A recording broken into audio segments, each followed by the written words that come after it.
What's good? What's good? What's good? Power Players Magazine. We are live for the day, and guess what we're gonna be talking about? We're gonna be talking about this whole thing with immigration today, and also I wanted you guys to go into the links because we do have deals going on at Amazon Prime.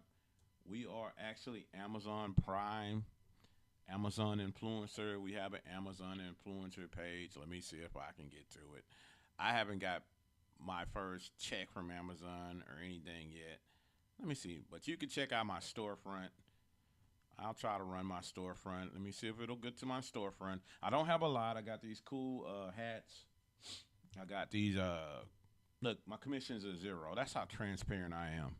I get zero commissions, but I haven't been hitting hard like I need to. But the URL is right here. I'm going to my Amazon influencer stores. I've been popping videos. That's my store. I've been putting in all of our different products and live streaming everything. So I'll go ahead and pop that store. I'll come to our Twitter page. Amazon does have has a sale going right now. You got to go to the Amazon Prime. But they do have an associates page. You can sell products on the Amazon, and it'll give you statistics for what you're selling. So if you want to learn how to do that, get at me. Um, for instance, and I'll give you an idea. If I go on here and I get a Rolex, yes, Amazon's sells Rolex. If I get a Rolex, I'm going to kind of make this a little bit bigger.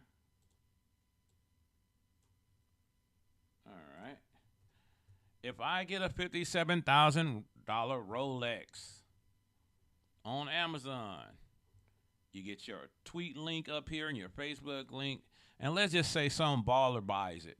Here's my box.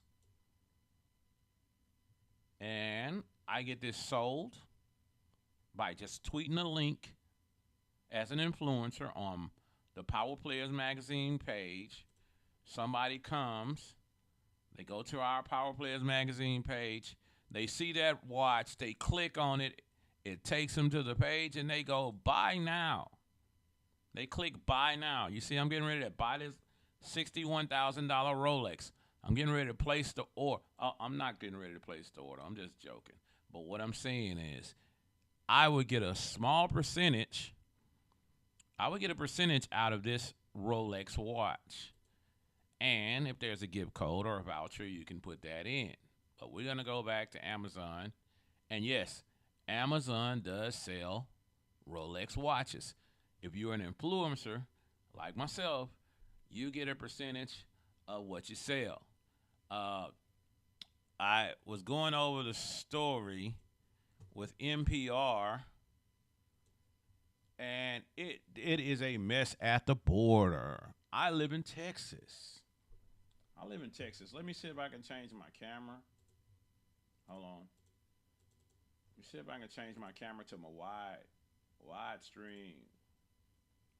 I might be able to change it. I don't know. Hold on one second. All right. So, anyway, it's a mess at the border, y'all. Migrants coming in, and I have my own theory about this border thing. I have my own theory about this border thing, guys. I have a theory. I have a theory because our situation with China and Russia. I have a theory about what's going on. I have a theory about why the Democrats are so laid back with this border thing. I have a theory about why Republicans won't challenge it as well. I have a theory why our government is failing us, period, at the border. I have a theory.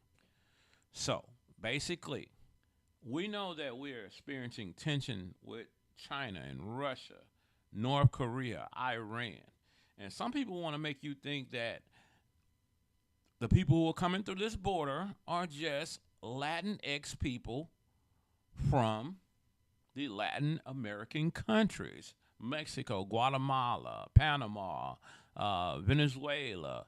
And we've had a lot of Venezuelans hit this border. But what is the real deal that's going on? What's really going on? I'm going to tell you what I think is really going on. What I think is really going on at the border is this. I feel as though the enemies of America, check this out. I feel that the enemies of America are fighting against America in an untraditional warfare. Now, you heard it from me, Power Players Magazine, DirtyRize, boy Troy T. I feel that the enemies of America, once again, are fighting America in an untraditional warfare. What is that untraditional warfare? That untraditional warfare is the warfare, and I'm going to see if we can get a little bit going on. Hold on one second, because I don't want it to be just a. I'm going to find me some. I'm going to find me some music here that I can stream. Free music, because I can do that. So let's find something that'll stream and loop. Okay, let's find something that's nice to listen to. Okay, without the ads or whatever. But I feel that there's an untraditional war going right now, and with that untraditional war that's going on right now, I think that we're experiencing this issue that we should not be experiencing with this scenario that our enemies of America, are sending as many people through this border to fight us in an untraditional way. That's what I think. Look at all the migrants coming across the border. This is the way that they are fighting us. They are working with the cartels. And the same, and now you probably think I'm crazy. And the same way that China is putting fentanyl and putting money behind the cartels, and Russia, it's a dirty warfare thing. I'm a U.S. veteran. I've been a veteran of the U.S. Army. I did 10 years. They're not going to fight the same traditional wars that they're going to fight in the past. The wars of the future will be done totally different. They'll be done with disease. They'll be done with sending people through your border like they're sending people through the border right now. Look at it. It is what it is. There's no other point in time where you've seen this many people. Let me blow it up since y'all don't believe me. There's no other time that you've seen this many people at your Mexican-U.S. border. And if Mexico wasn't a part of it and complicit, if they wasn't a part of it and they weren't complicit, then tell me why Mexico was allowing it. Because Mexico has become corrupt and Mexico cannot control its cartels. The problem is, first of all, you would have to have complying neighbors to work with you so you don't have someone at your border. Does it make sense to you guys? I don't know if it doesn't make sense to you. Makes total sense to me. Don't forget to follow us on Twitter. Our link tree is right here on the main page. You can follow us on Linktree. We got our Twitch and everything. So don't forget to go to those pages. But yes, on NPR.com, it says authoritarians are using migrants as weapons. The White House frets it's on the rise. Authoritarians are using migrants as weapons. Didn't I just say that? I'm not the only one who... See, the government is not going to tell the standard public something that's going to make them freak out. They're not going to tell you something that's going to make you freak out. They're not going to tell you something that make you freak out. But look, you got to realize we got a lot more enemies ever since we allowed... we took and disassociated ourselves from Russia, okay? So all of those billionaire oligarchs that we took their businesses that were in America, their planes, their $50 million yachts, all of those ties that were cut. Just think about this. All of those ties that were cut, that creates enemies. So we took a side in the same way we did in the 1960s in the Bay of Pigs. We took a side. And that side we took was the Ukraine. And I'm not going to even get on that.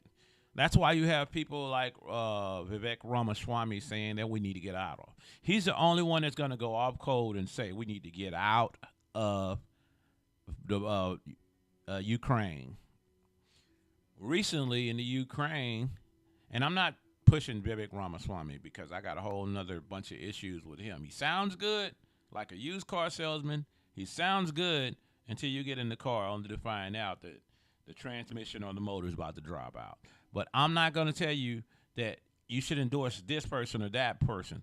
We have an issue with our government, and we have an issue with our government officials. And that's what it really boils down to.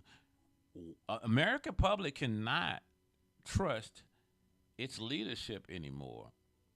Again, the American public cannot trust its leadership anymore.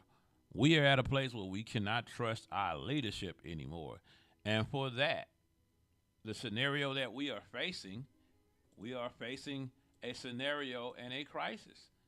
We are facing a scenario and a crisis in America. And nothing will change until our leadership changes its ways, until this system of capitalism is changed. And that's not going to happen because America is a nation about its money, baby. America is about its paper. So as you see all of these people lined up, migrants headed toward the border checkpoint on the Belarusian Polish. So like this is showing you migrants and propaganda in Belarus. But I could tell you, these migrants and the situations that we have, and we'll go to CNN. I'm from Texas. I can honestly tell you, being from Texas, I can tell you it's how out of hand it is. You got our governor shipping migrants up to all of these cities like Chicago and New York and Los Angeles and all these major Democratic cities. You could just basically look at what's going on and you say, well, it's not really affecting me now. It's not really an issue for me now. But trust me, the Democrats are helping to send these people to the poorest places, the poorest neighborhoods and communities. They're not sending them to the middle class. They're not sending them to places where they're not going to be a issue or whatever. They're sending them to places where they know that there'll be an issue, right? They send them to places that they know that there'll be an issue. And those places that they're going to be an issue is going to be your town where all of these men are coming from these countries. And believe me, if you remember in 1979, y'all remember the movie Scarface? Okay, y'all remember the movie Scarface when Castro casted out a bunch of people in Cuba and they let the jails open and they made the movie Scarface with Tony Montana and his friend Manny. They were all supposed to be political asylum seekers, but they released their worst of their worst in America. And we got a movie called Scarface with Al Pacino, a.k.a. Tony Montana, one of his greatest performances ever, to explain to us what happened at that time. Now, I'm an OG. I remember being a little bitty baby at the time, a little small kid at the time, and I asked my dad, why did they let those people into our country? They're seeking asylum. Dad was kind of drinking the Kool-Aid, trying to explain. He wasn't really totally drinking the Kool-Aid, but he was just trying to best explain to a kid what was going on and why this was happening. So at the time, I couldn't understand why all these people were running from Cuba. But a lot of the worst of the worst. From that point in 77, 79, President Carter was in office, and you saw all this influx that came to Miami and all of Dade County and all of Florida, which caused and created one of the biggest cocaine, drug trafficking eras of all time. Yes, in the 80s, America became so flooded with cocaine in 81, 82, 83 with the cocaine, while HIV AIDS was just becoming a thing in America around that time, being discovered, saying that it came from Africa or whatever. The next thing you know, you had HIV, AIDS, and then you had the cocaine. But cocaine was a Hollywood drug.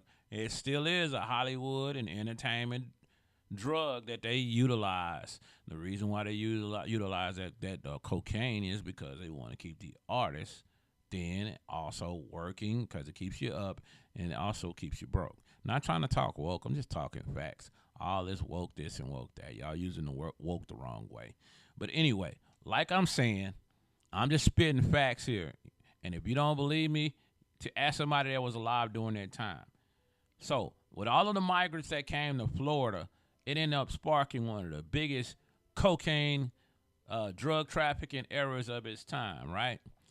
The next thing you know, cocaine wasn't really flowing through the poor communities, but all these people were trying to find a way to sell something that everyone can get high off of. And so that's when people started mixing up in Oakland. They got cocaine because they're closer to Hollywood and Los Angeles. They got cocaine, and they found a way to take B12, baking soda, and all other things. I don't know nothing about it. I just heard. They took this stuff and made something called rock. They will call it Ready Rock. Now, what are the chances of them creating this Ready Rock drug close to Los Angeles and Hollywood where the cocaine is flowing for the directors and the actors, so on and so forth? All right? But anyway, it's out there in Oakland. They're coming up. And I'm not going to say that Oakland was the first place to make crack cocaine, which came what was what earlier called Ready Rock. But what I'm saying to you, and I'm tying all of this in for a reason. What I'm saying to you is the worst drug epidemics, crime epidemics come from this situation. They're not just women and children seeking asylum in America. If you look at some of the pictures and search, really take your time to search, there's a lot of grown men that are military and voting age that are coming and flooding the country. Now, what are the chances that they're just flooding America? No, they're flooding all European countries. People of color who had mostly their country subjugated to oppression and colonization are on this mission to now go to Eurocentric countries where all the gold is, where all the bread is, where all the food, the McDonald's, all the bad food for you, all the Popeyes chicken, and all of that bad stuff, all the Go-Gurt, when you open up a pack of Go-Gurt, this is Go-Gurt, I got some Go-Gurt, and all the healthy stuff, they might like that too. Look at that, out of Nature's Valley, ain't got a lot of sugar on it. But these people want to come into the country because, hey, it's the land of milk and honey. It's the land of milk and honey, and they want their Pepsis too. Yes, I want my Pepsi. I want all that good stuff. You gonna break me off? Is what they're saying. You owe my people. Your country came over to my country and decimated my country. Y'all took all our oil, our gold, our wealth, and kind of what we're going through in America is what we're going through because we did that. We had to do what we had to do, right? We had to take what we had to take. We had to break what we had to break. We had to get that money, right? Yeah, we had to do that. And so, since we did what we had to do, we did it, and we have to now deal with these countries. We have to deal with these countries that want their freedom, and they want to come into this country and get a piece of that freedom. They want to come in this country and get a piece of that money. They want to come in this country and get a piece of the pie. I didn't know if you got to put these in the refrigerator or not, but I did. This one been out for 4 or 5 days, but it's good. Damn, it's good. Anyway, like I was saying, we got people at the border. Stop with this bipartisan crap, people of America. Stop it. You're not stopping them from coming into this country. And I don't give a damn if it's a male, female in office, if it's a Democrat, Republican, a Green Party, a Tea Party. You're not going to stop these people from coming to the country. You're not going to stop it. No president. I don't care what Trump's saying. I like what Trump is saying, but you ain't going to stop it. You could create laws all day, like Trump say. I'm going to do this, and I'm going to make it to where they're going to be deported. Guess what? It's too late. You can't take, Republicans can't take buses and put migrants and put them on buses and send them way up northern cities like Chicago and New York and not think that they're not going to travel to New Hampshire, Massachusetts. And I'm not going to even do the whole bug thing where you drop a bunch of ants or something down on the ground, because I won't use the analogy. But if you drop a bunch of people in a city and they know that they're there illegally seeking asylum, they're not going to stay in one place. They're going to try to find a family member, a friend, whoever they can find to try to get settled. They're going to try to find whatever they can find to try to get to a place where they can get work. That's what they came for. So this is not a Republican or Democratic issue. It's not. It's not.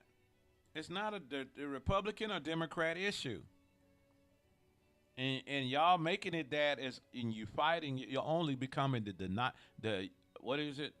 We're supposed to be the United States of America. Well, you're making us the divided states of America with the infighting.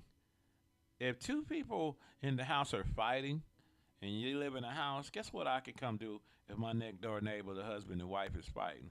I can come in there and snatch their kid. I can come in there and make me a peanut butter jelly sandwich. I can come in there and rob the house if I was a criminal. I can come in there and take the Christmas presents from under the Christmas tree. I can come in there and set the house on fire. You know why? Because mommy Democrat and daddy Republican are always fighting. Y'all made it a thing within the last 30 years, Democrats and Republicans, that you guys cannot work together in this country, let alone like each other or be American. Y'all got to a point where you're not even American anymore. You're this conservative and this liberal, this left, this right. This is the divided states of America. And you don't think the Chinese and the Iranians and the Saudis they have people over here. They have spies over here. We found several police stations just from China alone. The crazy thing is they report back to their governments over there, and guess what they tell them? They tell them America is a bust. Not only are we going to work together with Africa, clear their debt that they owe us in Russia, not only are we going to work with China because they're building freeways and highways in our countries, what is America actually doing that's beneficial for any country in the past 50 years other than subjugating their countries with some type of propaganda or replacing their leaders with stooge leaders or setting up a deal where, just like America and England and UK and the European alliance, they're taking people's gold for pennies on a dollar. That's what our government is doing. They're taking all of these things, oil, pennies on a dollar, leaving other countries poor. Now, you might say, well, that's not my problem. It is your problem when everybody in that country gets tired of being taken advantage of, and now they want to come to your doorstep because they're like, where's the money? Where's the damn money? Yeah, it's a problem. It's a problem. You might not think it's a problem for you now, but it is a problem for us now. All those years that our parents and grandparents thought, hey, I'm getting some cheap gas or I'm getting some this or that, because our government never made great deals with these countries that they subjugated to, we are better than you. You're a third world country. We're a first world country and above you. Well, a price comes with that. And guess who's going to pay? My grandchildren and your grandchildren are going to pay. They're going to pay dearly. You know why they're going to pay? Because somebody has to pay. And these people are knocking at our doorstep. So what I'm going to do now is mute this, giving credit to CNN, and we're just going to listen to what the gentleman is going to be saying here about this crisis at the Mexican border. Even Trump has talked about putting crocodiles and alligators down there in the water so that he's talked about putting, and I guess that's not funny because people will be eaten by alligators and crocodiles. But this is basically how Republicans go right back to the savagery of, hey, we got to kill some people. Because really, that's the only way you're going to stop people from coming through that border. Them people ain't got nothing to lose. So you would have to actually take some people, take some people out off the face of the earth for them to stop from trying to come into this country. Take that K word out of it. Don't want any strikes on the channel. Forgive me. But I'm just being honest and real. The U.S., we wanted to come to the border. Not the border you might be thinking of. Rather, we're at Mexico's southern border with Guatemala. That's Guatemala over there. And that, if you look here, are folks crossing. They're waving at us. Migrants who have made the journey. Now imagine you're reporting the news and they're waving. They're waving at you. They like, I don't give. Does that sound like people that give a darn about you standing there as an American? They got a whole raft full of people right there, yo. And they ain't letting up. They gon' get where they gonna get. They going where they gonna go. From various countries. We've met folks from Haiti, from Cuba, from Honduras. Haiti, Cuba, Honduras, all the countries right beneath Mexico, Venezuela, South America, probably Brazil. You ladies, you ain't going to have to worry about getting a butt lift. You're going to have doctors that's going to be here in the garage to give you that proper Brazilian butt lift from Brazil. You ain't going to have to run. Listen, just think about it. This could be some good things in this if you got some dentists coming over here and they want to help people. We can't even afford medical in our own country. We can't even afford dental in our own country anymore.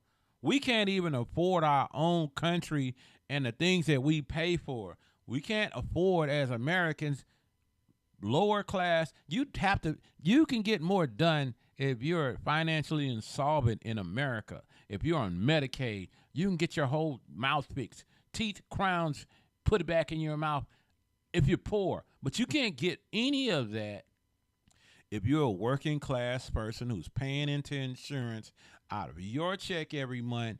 You can't get but one tooth done at a time. You got Americans, and I'm sick of it. You got Americans going over to other countries in South America, in Mexico, to get veneers put on because they can't get it done in America because it's too damn expensive.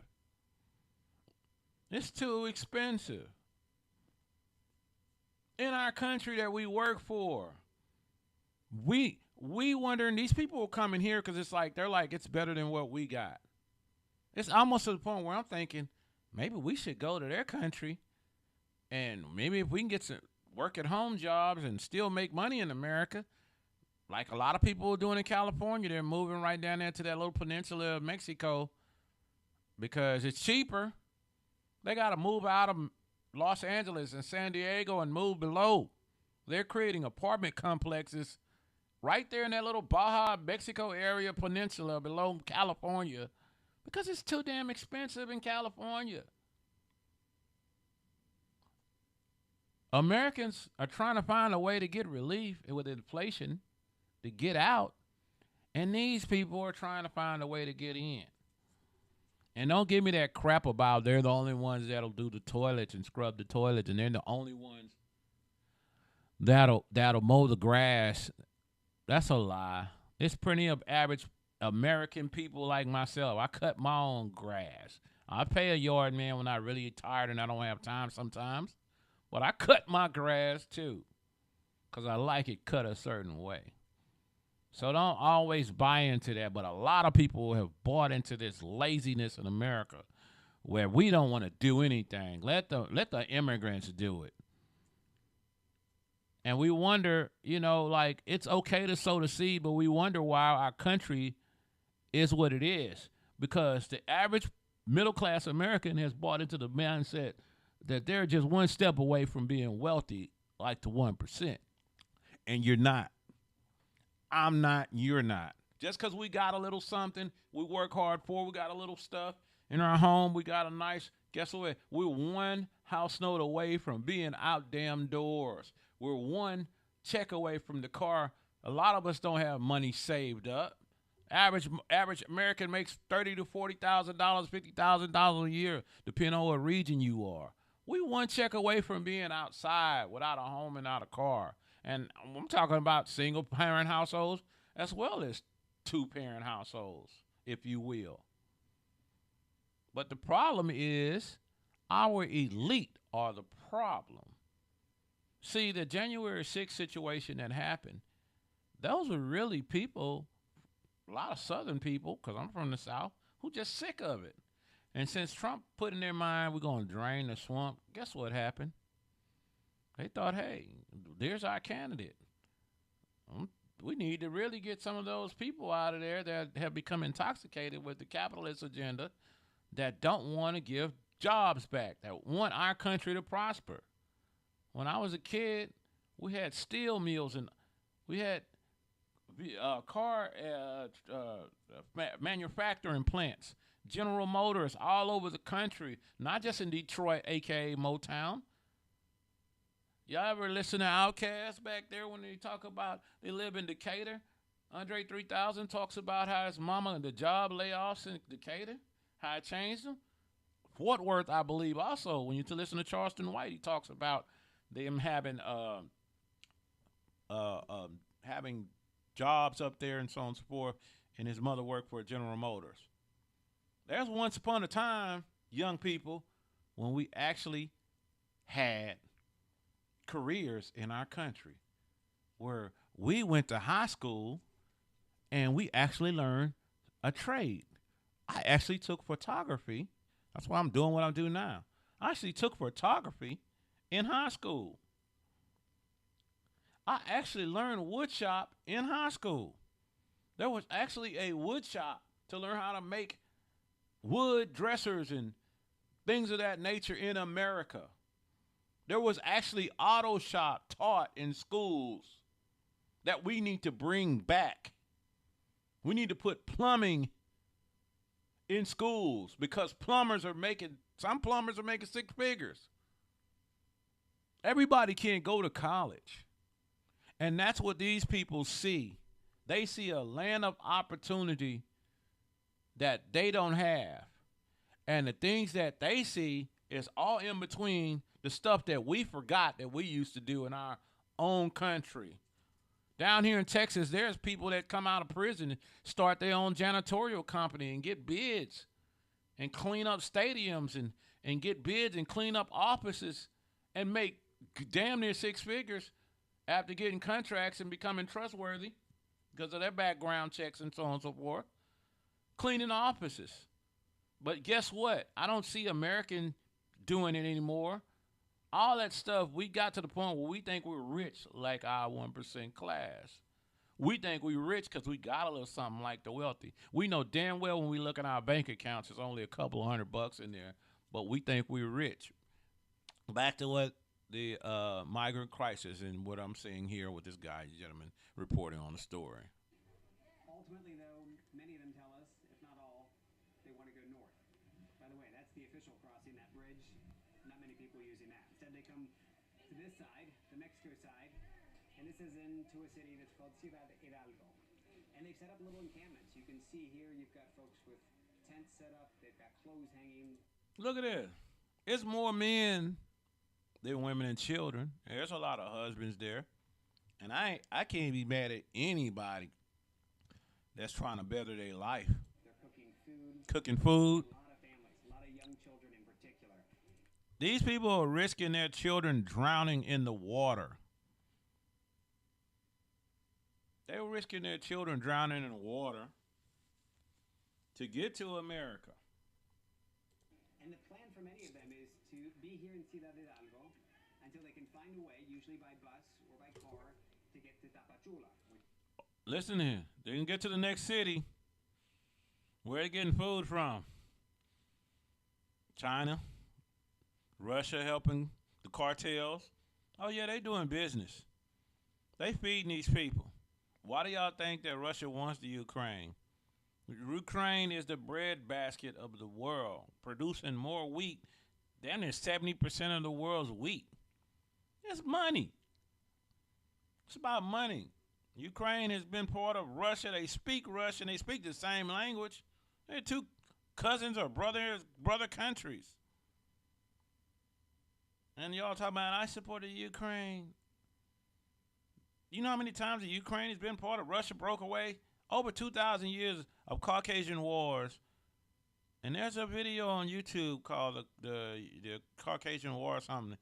It talks about how many times, right there in the Caucasus Mountains, how many times Ukraine has broke away from Russia. It talks about it over and over, back and forth. They liberate themselves. Oh, they're captured again. Man, we're gonna die, and Russia and Ukraine gonna be on their agenda. But because we don't like Putin, one president don't like Putin, one president can deal with him. This is what we got to deal with: an influx of people trying to come through our country. In this area, in the state of Chiapas in southern Mexico. And many of them plan Look at all these to people. meet with officials, and they hope to then claim asylum here in Mexico. Or They ain't gonna claim asylum in Mexico, but who has schooled them? Who has schooled them to go, hey, you do this, and do that? Who is schooling them? A lot of these people ain't Mexican, y'all. A lot of these people coming from the countries below Mexico. Y'all have to be intelligent about this. Y'all got to stop looking at people and say, oh, you're a Mexican. Because there's a bunch of people in Peru, they ain't Mexican. These are the indigenous people of the Americas. What? I say it again. These are the indigenous peoples of the Americas. These are the people of Montezuma, the people of Peru, the people of the Aztecs. These are the Venezuelan people. Don't make me pull out a map to explain this to you. These are the people that roam these Americas for thousands of years. That's who these people are. And guess what? They're going to roam it again. You ever hear the Bob Marley song, Exodus, Movement of the Peoples? Da-da-da. All right. Da-da-da. Exodus. All right. Yeah. Movement of the Peoples. I'm not going to kill your song like that. Back to the video. at the very least try to get transit documents, and that buys them time to stay in Mexico as they plan I told you Mexico working with them. to the U.S. Most of them Mexico working with them. directly. They want to enter the U.S. legally. They want to enter legally. What you've noticed here, and we've seen this in the past several months here in Mexico in particular, is the influx and the surge is a real strain on the resources for Mexican cities. And you notice it as you see a lot of these folks are really He said it's a strain on Mexico. Money coming from somewhere. trying to, on their own, figure out how to find food, how to find clothes. And they're filling up cities like Tapachula. 15 to 17,000 right now. That's the number of migrants. 15 to 17,000. You know why Mexico ain't worried? And I'm looking at all the trash on the ground. I hope they cleaning up. They got a bunch of umbrellas and whatnot. Hope they cleaning up because I know the trash is leaving Mexico all trashy. That ain't what's good. That ain't cool. Because eventually Mexico got to revisit its priorities Y'all gonna be trashes. Y'all, these people come through is gonna trash y'all country, but y'all probably don't care. I don't know. Not all of y'all. I'm not gonna throw everybody in the same bucket. Alone in Tapachula. Huge numbers that plan to wait and stay. And so essentially, if you look at the U.S. border as a river and you've cut it off in one part. Y'all see this little boy wearing underwear? Y'all see this kid? He's over here, and there's kids over here in just underwear. You know, I'm thinking to myself, why didn't we just create a trade system? Why didn't we just create some type of trade system? Why didn't we better develop these countries below us? Why did America, with all the wealth and all the stuff that we done, why didn't we why didn't we make Mexico adjacent, damn near like to Canada? Why did we do that? Maybe if we made Mexico damn near as prosperous as Canada, everybody would have just stopped in Mexico and be like, I'm good here. I'm straight. Thank you. I'm good. At least that's the intention from U.S. border officials. Well, upstream it's still flowing, and it's flowing rapidly. And this is the impact that's coming on over the banks. You've got migrants here who ultimately, yes, want to go to the U.S., but frankly, most of them don't know how or where they'll end up. It really has become a humanitarian crisis. And a humanitarian crisis is right, people of America. I know a lot of y'all at y'all jobs right now, and y'all like, man, that ain't my problem. I'm good. But y'all good until all these people is knocking on your door, coming to your door at your house, asking can they do an odd job, and they're gonna be embarking on your American space that you were so comfortable. When you're used to being laid up on the sofa and your kids, God forbid you have your kids answer the door because your kids have been in an environment where they feel safe all these years. And your kids answer the door, and God forbid it be the gangsters that come. I don't know what percentage of them that's coming through here. And God forbid these people come here and they don't get to the point where they get desperate. And they get desperate and they go, oh, man, well, hell, shit. It's time to rob because they ain't giving me no opportunity, which normally happens. Guess where these people are going to be? They're going to be in places where they can make money. They're going to be in places where the poor people are of America. And guess who's going to have to deal with them? Not the rich elite. And this is why I feel like we need to start taking our own money and putting it together and sending them to Martha's Vineyard, River Oaks, and all these different chateaux, different places in America. So the wealthy 1% who created this problem, Democrat and Republican, left and right, y'all can deal with it. Having these people in our communities. Because trust me, it's to the point where the average American citizen is thinking what we need to do. I'm in Texas. It's a bunch of average citizens down there volunteering, going on each other's land, holding guns to these people because these people are crossing over on their actual own properties where they have acreage. Yeah, that's what's going on. Yeah. So, I don't know. But we got to figure out something at some point with this migrant crisis. We got to figure out something. Most everyone you speak with here acknowledges that. David Culver, CNN, Ciudad de Agua, Mexico. Shout out to CNN for reporting on this issue. I don't know what else to tell y'all. But y'all think that this thing could be solved, right? It can't be solved because it's at a point of no return. It's at a point of no return. And I wanted to pull up, let me see. Y'all know that the Republican debate for 2023 is coming up in 24 hours, right?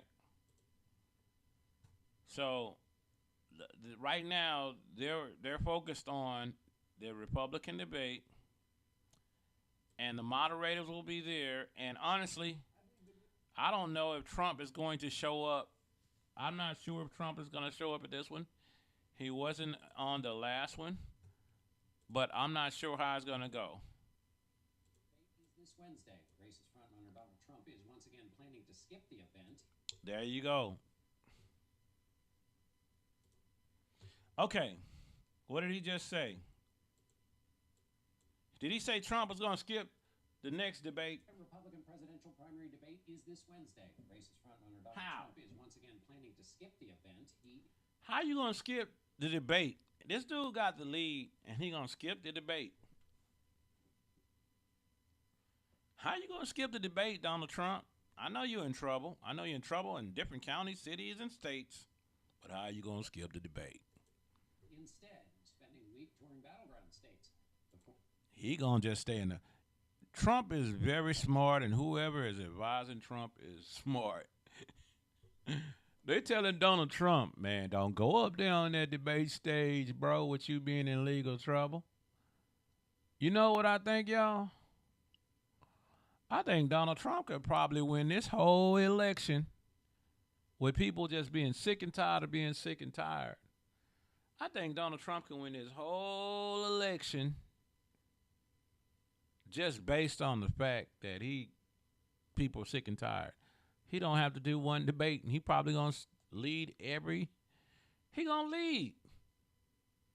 And if he leads and he wins, because a lot of black folks saying they're gonna vote for him, with the 55 million black folks, probably 30%, 20% vote for him this time around, because we didn't see a lot out of the Democrats, a lot of anything, really big changes. I can honestly tell you guys, I think he can win it without doing one single debate and lead by a large number. I think Donald Trump can win. The only way they can stop Donald Trump is jail and or prison. Jail and or prison. That's the only way you're going to stop Donald Trump. Former president was in South Carolina Monday. As we mentioned earlier, he'll be in Michigan Wednesday to speak to striking auto workers. He's going to speak to UAW, to striking auto workers. Check this out. Donald Trump's smart. But you know what's crazy about this? The thing that's crazy about how Donald Trump is doing this, he is going grassroots.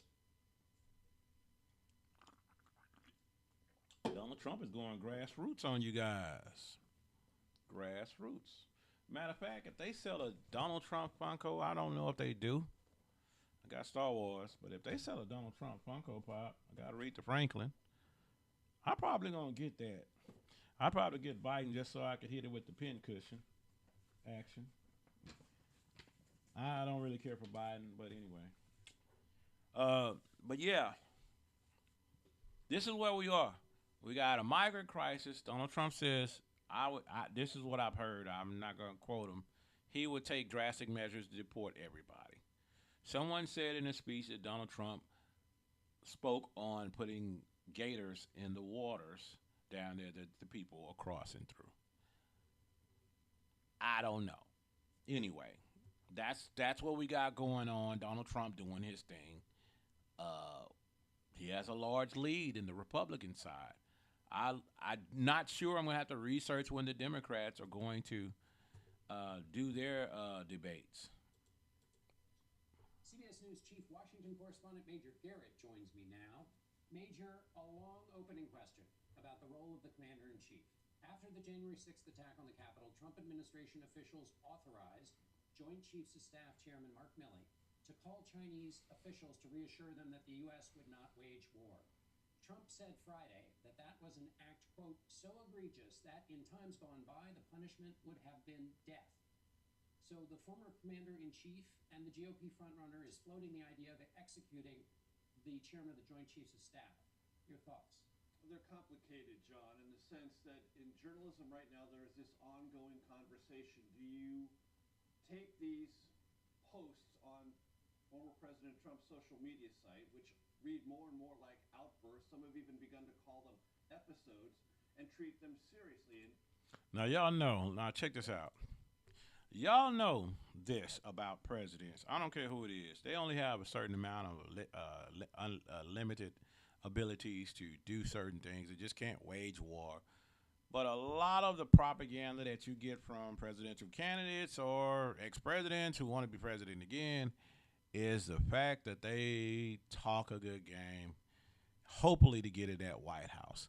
We know that a lot of stuff that should be done probably not going to be done. If it's going to be done or started on, they're probably going to do it up to a little percentage where it's not going to be done properly or correctly or finished. But this is where we are. I want to say this, and I'm going to go ahead and end this segment for today. I want to say that if we really focus on what's going on here, if we really focus on everything that's going on here, we'll remember one thing, that a lot of what's happened, I don't know how spiritual a lot of you are, a lot of what's happening has been predicted. Okay? So, with that being said, we don't know where this thing is going to go. All we can do is hope and pray. I don't know who will be the best president and best candidate, but we have to decide that for ourselves. I'm not pushing on you to left or right, but I'm telling you that either way we look at it, America will never be the same again. America is going to be a different place in the next 20, 30, 40, 50 years. Ford's talking with this strike. The GM is talking through Ford saying they're going to not put the plants up or the electric cars, so on and so forth. They decided they're going to cut that if they don't, if the people who work there and the people that are protesting, boycotting, if they don't give in, if they don't give in, they're going to not put up those plants, which is going to take away thousands of jobs that people are going to need. So, like I said, this is going to be a different America, a different America. What are we going to do about it? We have to be very careful who we elect as officials. We have to be very careful of who we trust. I'm going to sign off for today. Don't forget to visit the website. You can go to the Power Players Magazine, thepowerplayersmagazine.com. See some of the content. From there, you can click on some of the things I got a little About Me section. A lot of good stories. Rupert Murdoch steps down. I can see he hands over Fox to his sons. I got a lot of good things. I also share blogs from other bloggers, sports, entertainment, and all of those great things. So, also a lot of tech stuff. So I don't play partisan games when it comes to Power Player Magazine. I believe in giving everybody a chance to be heard, and that's why we're doing numbers. I just want to thank all of you guys. Support support the powerplayersmagazine.com. Support us on our social media. Our link tree is in the description below. And that will be the end of today's show. If you have any ideas or shows or things and topics you want us to talk about, I'm your host of the show, Troy T, a.k.a. DirtyRize, the editor. Send us your ideas, and we'll discuss them, and eventually we'll build this channel a lot stronger. You guys have a great day, and remember, watch your back and your front.